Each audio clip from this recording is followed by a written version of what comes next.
అందరికీ నమస్తే. Welcome to my YouTube channel. ఈరోజు మనం 2025 కేంద్ర బడ్జెట్ ప్రధాన ఆదాయపు పన్ను మార్పుల గురించి వివరంగా చూద్దాం.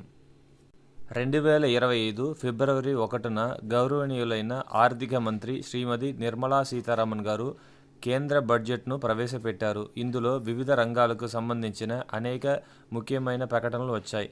కానీ మనం కేవలం ఆదాయపు పన్ను మార్పుల గురించి తెలుసుకుందాం.